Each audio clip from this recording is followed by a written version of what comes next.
వచ్చేసి కేవైసీ గురించి చెప్పారు, నో యువర్ చైల్డ్ గురించి. నెక్స్ట్ సార్ యూట్యూబ్ గురించి చెప్పారు, దాంట్లో కొన్ని ఇంపార్టెంట్ ఎలా ఉంటాయి అప్డేట్స్ ఎడ్యుకేషనల్ కాన్సెప్ట్ మీద అప్డేట్స్ ఇస్తూ ఉంటాయని చెప్పారు.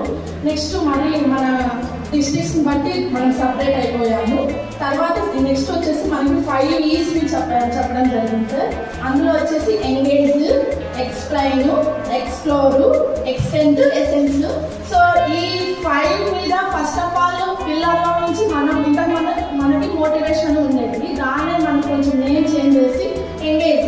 సో ఫస్ట్ ఆఫ్ ఆల్ పిల్లల్ని మనం ఎలా ఎంగేజ్ చేయాలా, వారి నుంచి మనకి ఎలా రావాలా అని ఆన్సర్ని బట్టి అట్లా రాబట్టడం, ప్లస్ వాళ్ళలో మనము మమేకమయ్యి వాళ్ళతో మనం డిస్కస్ చేస్తుంటే వాళ్ళ నుంచి కొన్ని అంశాలు రాబట్టడం జరిగింది.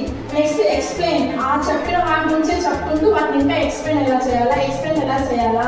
నెక్స్ట్ ఎక్స్ప్లోర్, ఎసెన్స్ అవి చెప్పడం జరిగింది సార్. నెక్స్ట్ తర్వాత వచ్చేసి good teaching, good learning, good teaching అవన్నీ వాటిని చెప్పడం జరిగింది సార్.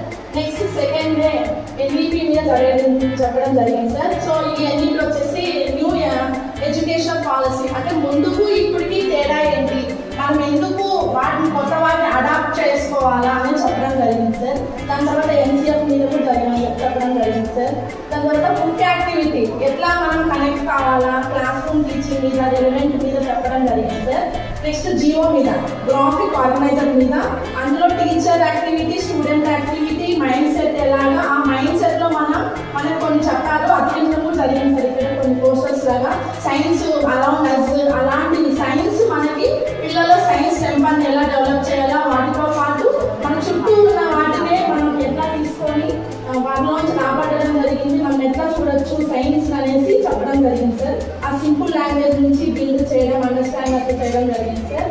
ఇంకా దానికి కొన్ని జియో అవి కొన్ని ఇచ్చడం జరిగింది సార్, హోంవర్క్స్ లాగా. వాటి మీద మేము బేస్ కొన్ని ప్రిపేర్ చేస్తాం సార్. తర్వాత విజ్ఞాన చర్చ కూడా ఒకటి యాడ్ చేయడం జరిగింది సార్ దీనిలోనే ఈస్లోనే.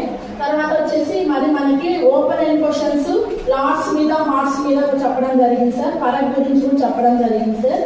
నెక్స్ట్ కొన్ని క్వశ్చన్స్ ఇచ్చి తర్వాత మాకు దీంట్లో వచ్చేసి శ్రీనివాసన్ సార్ మాకు చాలా బాగా చెప్పడం జరిగింది సార్. అంటే లో కాస్ట్ మన చుట్టూ ఉన్న వాటి మీద ఎలా తీసుకొని, అంటే వాళ్ళకి మన డైరెక్ట్ క్వశ్చన్ని రిలీజ్ చేయకుండా టాపిక్ని దానికి ఇంకా ఏం చేయొచ్చు, ఎలా చేయొచ్చు అని చెప్పడం వల్ల డిఫరెంట్ కాన్సెప్ట్స్, ఇప్పుడు ఒకరికి ఉన్న ఐడియానే ఇంకొకరికి ఉండకపోవచ్చు కదా సార్.